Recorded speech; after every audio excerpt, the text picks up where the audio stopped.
Page 31। दिव्यांग अधिकार अधिनियम 2016। धारा 47 के अनुसार संबंधित सरकार को इस अधिनियम के उद्देश्यों के अनुकूल मानव संसाधनों के विकास का भरसक प्रयास करना होगा। पंचायती राज सदस्यों, विधायकों, प्रशासकों, पुलिस अधिकारियों, न्यायाधीशों एवं वकीलों के प्रशिक्षण के लिए निर्धारित सभी पाठ्यक्रमों में विकलांगता अधिकारों पर अनिवार्य प्रशिक्षण। स्कूलों, कॉलेजों तथा विश्वविद्यालय, शिक्षकों, डॉक्टरों, नर्सों, पैरामेडिकल कार्मिकों, समाज कल्याण अधिकारियों, ग्रामीण विकास अधिकारियों, आशा कार्यकर्ताओं, आंगनवाड़ी कार्यकर्ताओं, इंजीनियरों, आर्किटेक्टों, अन्य व्यवसायियों तथा समुदाय कार्यकर्ताओं के लिए सभी शैक्षिकी कोर्सों में विकलांगता को एक घटक के रूप में प्रारंभ करना। धारा 47 ये भी निर्धारित करती है कि केंद्र सरकार को प्रत्येक 5 वर्ष में एक आवश्यकता आधारित विश्लेषण निष्पादित करना है तथा इस अधिनियम के अंतर्गत विभिन्न जिम्मेदारियां निभाने वाले उपयुक्त कार्मिकों की भर्ती, प्रवेश, संवेदीकरण, अभिविन्यास तथा प्रशिक्षण के लिए योजना बनाना। दिव्यांगों तथा उनके परिवारों व देखभालकर्ताओं को स्वतंत्र रूप से रहने पर कानून के अधीन प्रशिक्षण दिया जाना है। धारा 47 के अंतर्गत निर्धारित है कि सरकार स्वतंत्र जीवनयापन में प्रशिक्षण तथा परिवारों के सामुदायिक संबंधों, समुदाय के सदस्यों तथा अन्य हितधारकों और देखभाल हेतु सेवा समर्थन प्रदाताओं के लिए क्षमता निर्माण कार्यक्रमों को प्रारंभ करेगी तथा विकलांगता ग्रसित व्यक्तियों के लिए आपसी भागीदारी और आदर पर समुदाय संबंधों का निर्माण करने के लिए स्वतंत्र प्रशिक्षण सुनिश्चित करेगी। प्रशिक्षण के लिए विशेष रूप से खेल शिक्षक ही लक्षित है? धारा 47 के अंतर्गत इसे चाहिए कि खेल अध्यापकों के लिए खेलों, क्रीड़ाओं, साहसिक गतिविधियों पर केंद्रित करते हुए प्रशिक्षण कार्यक्रमों का संचालन करना है। विश्वविद्यालय को विकलांगता अध्ययनों पर अनुसंधान की आवश्यकता है? धारा 47 में निर्धारित है कि ऐसे अध्ययनों के लिए स्थापित अध्ययन केंद्रों सहित सभी विश्वविद्यालयों में विकलांगता अध्ययन पर शिक्षण एवं शोध को बढ़ावा देना होगा। 30। पेज 32। उपयुक्त सरकार के दायित्व व कर्तव्य। कानून के अधीन दिव्यांगों के लिए बनाई गई योजनाओं और कार्यक्रमों के सामाजिक ऑडिट की आवश्यकता है? धारा 48 में वर्णित है कि संबंधित सरकार को दिव्यांग व्यक्तियों से संबंधित सभी सामान्य योजनाओं तथा कार्यक्रमों का सामाजिक ऑडिट सुनिश्चित करना है और ये दिव्यांगों की जरूरतों को पूरी तथा समस्याओं को दूर करता है। 31। पेज 33। समस्या निवारण एवं विशेष न्यायालय। दिव्यांगों के लिए मुख्य आयुक्त तथा राज्य आयुक्त। सरकार दिव्यांगों के लिए मुख्य आयुक्त व राज्य आयुक्त की नियुक्ति करेगी? धारा 74 में कहा गया है कि दिव्यांग व्यक्तियों के लिए एक मुख्य आयुक्त तथा मुख्य आयुक्त की सहायता के लिए 2 आयुक्त जिनमें से एक आयुक्त एक दिव्यांग व्यक्ति होगा की नियुक्ति की जाएगी। मुख्य आयुक्त की सहायता एक सलाहकार समिति द्वारा की जाएगी जो विभिन्न विकलांगताओं से जुड़े कम से कम एक व्यक्ति के साथ कुल 11 विशेषज्ञों से बनी होगी। अपने कर्तव्यों का निर्वहन करने के लिए मुख्य आयुक्त को क्या करना आवश्यक है? धारा 75 के अनुसार मुख्य आयुक्त को उन स्वप्रेरणा अथवा अन्यथा किसी कानून, नीति, कार्यक्रम और प्रणालियों के प्रावधानों का जो इस अधिनियम के अनुसार असंगत है का पता लगाना तथा उन्हें ठीक करने के लिए आवश्यक सुधारात्मक कदम उठाना, दिव्यांगों के वंचित अधिकारों का स्वतः अथवा अन्यथा पता लगाना तथा उन मामलों में उन्हें सुरक्षा प्रदान करना जिन मामलों में केंद्र सरकार सक्षम सरकार है तथा मामले को उपचारात्मक कार्रवाई के लिए उपयुक्त प्राधिकरणों के समक्ष पेश करना। इस अधिनियम अथवा किसी निश्चित समय के लिए दिव्यांगों के लिए क्रियाशील कानूनों द्वारा प्रदान की जाने वाली सुरक्षा की समीक्षा करना तथा इनके प्रभावी क्रियान्वयन के लिए उपाय सुझाना। दिव्यांगों के लिए निर्धारित संधियों और अंतर्राष्ट्रीय उपायों का अध्ययन करना तथा इनके प्रभावी क्रियान्वयन के लिए सिफारिशें देना। 32। पेज 34। समस्या निवारण एवं विशेष न्यायालय। दिव्यांगों के क्षेत्र अनुसंधान करना व इसको बढ़ावा देना। दिव्यांग व्यक्तियों के लिए निर्धारित अधिकारों तथा उन अधिकारों के लिए मौजूद सुरक्षा के प्रति जागरूकता को बढ़ावा देना। इस अधिनियम और योजनाओं तथा दिव्यांगों के लिए बनाए गए कार्यक्रमों की निगरानी करना व इनका क्रियान्वयन सुनिश्चित करना। केंद्र सरकार द्वारा दिव्यांगों के हित के लिए आवंटित किए गए बजट की निगरानी करना। केंद्र सरकार द्वारा दिए गए जाने वाले अन्य कार्यों निष्पादन करना। मुख्य आयुक्त के द्वारा सिफारिश किए जाने पर क्या होता है? धारा 76 में कहा गया है कि जब भी कोई मुख्य आयुक्त किसी प्राधिकारी को कोई सिफारिश करेगा तो वह प्राधिकारी उस सिफारिश पर आवश्यक कार्रवाई करेगा और की गई कार्रवाई से इस सिफारिश की प्राप्त होने के 3 माह के भीतर मुख्य आयुक्त को सूचित करेगा। मुख्य आयुक्त की क्या शक्तियां हैं?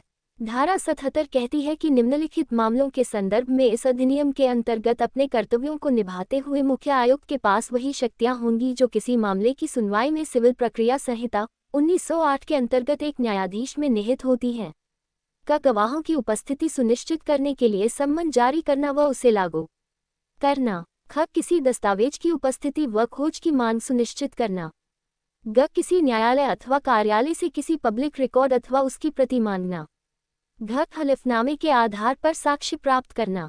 अग गवाहों और दस्तावेजों के परीक्षण के लिए आदेश जारी करना। 33 पेज 35 दिव्यांग अधिकार अधिनियम 2016। क्या राज्य सरकारों को राज्य आयुक्त विकलांगता नियुक्त करने की आवश्यकता है? हाँ। धारा 79 के अनुसार राज्य सरकार दिव्यांग व्यक्तियों के लिए एक राज्य आयुक्त नियुक्त करेगी जिसे राज्य सरकार द्वारा निर्धारित विकलांगता के अलग अलग क्षेत्रों के 5 विशेषज्ञों से समाहित कर बनाई गई 5 सदस्यीय सलाहकार समिति द्वारा सहायता प्रदान की जाएगी। राज्य विकलांगता आयुक्त के क्या कर्तव्य हैं? धारा 80 के अनुसार राज्य आयुक्त को क स्वप्रेरणा से अथवा अन्य विधि से उस किसी कानून अथवा नीति के प्रावधानों, कार्यक्रम व प्रक्रियाओं की पहचान करना जो असंगत है तथा उसके लिए सुधारात्मक उपाय सुझाना। ख स्वप्रेरणा से अथवा अन्य विधि से दिव्यांग व्यक्तियों के अधिकारों के वचन की पहचान करना तथा उनको उन मामलों में जिनमें राज्य सरकार उपयुक्त सक्षम सरकार है सुरक्षा प्रदान करना तथा इन मामलों को सुधार के लिए उपयुक्त प्राधिकरणों के समक्ष प्रस्तुत करना। ग दिव्यांग लोगों के अधिकारों की रक्षा करने के लिए कुछ समय के लिए इस अधिनियम के द्वारा अथवा तहत अथवा अन्य किसी कानून के तहत प्रदान किए गए सुरक्षा उपायों की समीक्षा करना और उनके प्रभावी क्रियान्वयन सुनिश्चित करने के लिए उपाय सुझाना। घ दिव्यांग लोगों के अधिकारों के अनुप्रयोग को बाधित करने वाले कारकों की समीक्षा करना उपयुक्त उपचारात्मक उपाय सुझाना। अग दिव्यांग लोगों के क्षेत्र में अनुसंधान करना व इसे बढ़ावा देना। च दिव्यांग लोगों के अधिकारों तथा इनकी रक्षा के लिए उपलब्ध सुरक्षा उपायों के विषय में जागरूकता सुनिश्चित करना। छ दिव्यांग लोगों के लिए इस अधिनियम तथा योजनाओं, कार्यक्रमों के प्रावधानों के क्रियान्वयन पर नजर रखना। 34 पेज 36 समस्या निवारण एवं विशेष न्यायालय। ज दिव्यांग लोगों के हितों के लिए राज्य सरकार द्वारा संवितरित की गई धनराशि के उपयोग पर नजर रखना तथा झ राज्य सरकार द्वारा दिए जाने वाले अन्य कार्यों का निष्पादन करना। जब एक राज्य आयुक्त सिफारिश करता है तो क्या होता है? धारा 81 स्पष्ट करती है कि जब भी राज्य आयुक्त किसी प्राधिकारी को सिफारिश करता है तो वह प्राधिकारी इस पर आवश्यक कार्रवाई करेगा तथा सिफारिश प्राप्त होने के 3 माह के भीतर राज्य सरकार को की गई कार्रवाई से सूचित करेगा। इसके अतिरिक्त जहां एक प्राधिकारी अगर सिफारिश स्वीकार नहीं करता है तो वह इसका कारण 3 महीने के अंदर दिव्यांग व्यक्तियों के राज्य आयुक्त को भेजेगा तथा पीड़ित व्यक्ति को भी सूचित करेगा। क्या राज्य आयुक्त के पास सिविल न्यायालय की शक्तियां हैं? धारा 82 कहती है कि इस अधिनियम के अंतर्गत अपने कर्तव्यों का निष्पादन करते हुए राज्य आयुक्त के पास निम्न मामलों के संबंध में वही शक्तियां निहित होंगी जो किसी मुकदमे की सुनवाई के लिए सिविल प्रक्रिया संहिता 1908 के अधीन सिविल कोड की जो शक्तियां न्यायालय में निहित होती है वही होंगी। क गवाहों की उपस्थिति के लिए सम्मन जारी करना व उसे लागू करना। ख किसी दस्तावेज की प्रस्तुति व खोज की मांग सुनिश्चित करना। ग किसी न्यायालय अथवा कार्यालय से किसी पब्लिक रिकॉर्ड अथवा उसकी प्रति मांगना। घ हलफनामे के आधार पर साक्ष्य प्राप्त करना। अग गवाहों और दस्तावेजों के परीक्षण के लिए आदेश जारी करना। विशेष न्यायालय क्या है? धारा 84 के अनुसार तीव्र विचारण उपलब्ध कराने के उद्देश्य से राज्य सरकार उच्च न्यायालय के मुख्य न्यायाधीश की सहमति से अधिसूचना के द्वारा प्रत्येक जिले के लिए एक सेशन न्यायालय को विशेष न्यायालय इस अधिनियम के अधीन अपराधों के लिए नियुक्त करेगा। 35 पेज 37 दिव्यांग अधिकार अधिनियम 2016। क्या इन न्यायालयों में सरकारी अभियोजकों को भी नियुक्त किया जाएगा?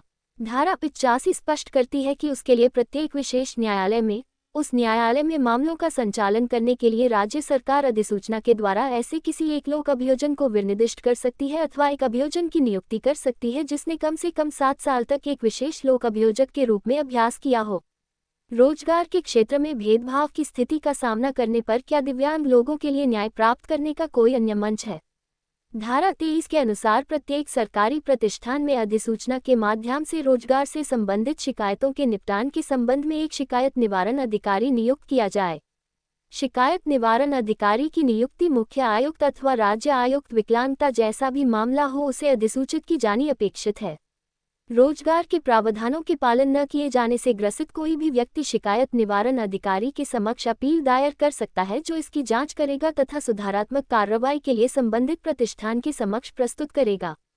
शिकायत निवारण अधिकारी केंद्र सरकार द्वारा निर्धारित विधि के अनुसार शिकायतों का एक रजिस्टर बनाएंगे तथा प्रत्येक शिकायत की इसके दर्ज किए जाने के 2 सप्ताह के भीतर जांच की जाएगी। यदि पीड़ित व्यक्ति अपनी शिकायत पर की गई कार्रवाई से संतुष्ट नहीं है तो वह विकलांगता पर गठित जिला स्तरीय समिति से संपर्क कर सकता है। 36 पेज 38 अपराध एवं दंड। इस अधिनियम के अंतर्गत कारित किए जाने वाले अपराधों के लिए क्या दंड निर्धारित किए गए हैं? अधिनियम के अधीन प्रावधानों अथवा नियमों के पहले उल्लंघन के लिए 10,000 रुपये तक का जुर्माना तथा उत्तरवर्ती उल्लंघन हेतु 50,000 रुपये से 5 लाख रुपये तक का जुर्माना। यदि एक कंपनी अपराध कारित करती है और यह साबित हो जाता है कि अपराध निदेशक अथवा अन्य अधिकारी की सहमति, मौन सहमति अथवा लापरवाही के कारण हुआ है, तो ऐसी कंपनी अथवा अधिकारी को दोषी माना जाएगा तथा उनके खिलाफ कार्रवाई किए जाने के लिए उत्तरदायी होंगे तथा तदनुसार ही उसे दंडित किया जाएगा। मानक विकलांगता धारक व्यक्तियों के लिए निर्धारित सुविधाओं का कपटपूर्वक लाभ उठाने के लिए 2 साल तक की सजा अथवा 1 लाख रुपये तक का जुर्माना व दोनों से दंडित किया जाएगा। दिव्यांग व्यक्ति को सार्वजनिक दृष्टि से अपमानित करने, डराने व नीचा दिखाने के लिए, किसी दिव्यांग महिला पर उसे अपमानित करने और उसकी लज्जाभंग करने के इरादे से उसे अपमानित करने और उस पर बल प्रयोग करने के लिए, खाना पीना देने से इनकार करने, यौन शोषण करने, शारीरिक क्षति पहुंचाने, किसी अंग अथवा भावना अथवा अन्य किसी सहायक उपकरण की सहायता से उसे नुकसान पहुंचाने अथवा हस्तक्षेप करने के लिए, बिना उसकी व्यक्तम सहमति के किसी ऐसी मेडिकल प्रक्रिया को प्रदर्शित क्रियान्वित करने अथवा ऐसी प्रक्रिया करने हेतु निर्देशित करने जिससे गर्भावस्था की समाप्ति हो जाए अथवा बिना किसी संरक्षक और बिना किसी पंजीकृत मेडिकल प्रैक्टिशनर्स की राय के ऐसा करने के लिए कम से कम 6 महीने तक की सजा का प्रावधान है, जिसे जुर्माने सहित 5 साल तक बढ़ाया जा सकता है। जानबूझकर किसी पुस्तक, लेखा या अन्य दस्तावेज को प्रस्तुत करने में असफल रहने अथवा कोई विवरण, सूचना अथवा ब्यौरा प्रस्तुत न कर पाने के लिए। 37 पेज 39 3,888,888 दिव्यांग अधिकार अधिनियम 2016 प्रत्येक अपराध हेतु 25,000 रुपये तक का जुर्माना तथा लगातार असफल व इनकार करने की स्थिति में आगे 1,000 रुपये प्रतिदिन की दर से मूल आदेश द्वारा दंड दिए जाने की दिनांक से आगे देय होगा। पेज 40 विनिर्दिष्ट विकलांगताओं की सूची। 1 शारीरिक विकलांगता क कुष्ठारोग, मस्तिष्क पक्षाघात, बौनापन, मांसपेशीय दुर्विकास, एसिड अटैक। पीड़ित सहित गतिरोध विकलांगता। ख अंधापन व कम दृष्टि। ग बहरापन व सुनने में कमी। घ वाक और भाषा विकलांगता। 2 विशिष्ट सीखने की विकलांगताओं और ऑटिज्म स्पेक्ट्रम डिसऑर्डर सहित बौद्धिक विकलांगता। 3 मानसिक बीमारी। 4 multiple sclerosis, Parkinson's disease. 5 haemophilia, thalassaemia, sickle cell बीमारी, सीखने की विकलांगता और ऑटिज्म। 6 गूंगे बहरेपन सहित अनेक विकलांगता। नोट केंद्र सरकार किसी अन्य वर्ग को भी अधिसूचित कर सकती है। 39 पेज 41 दिव्यांग अधिकार अधिनियम 2016। क्या करें जब इस कानून को लागू न किया जाए? यदि इस कानून के प्रावधानों को क्रियान्वित नहीं किया जाता है तो एक दिव्यांग व्यक्ति क्या कर सकता है?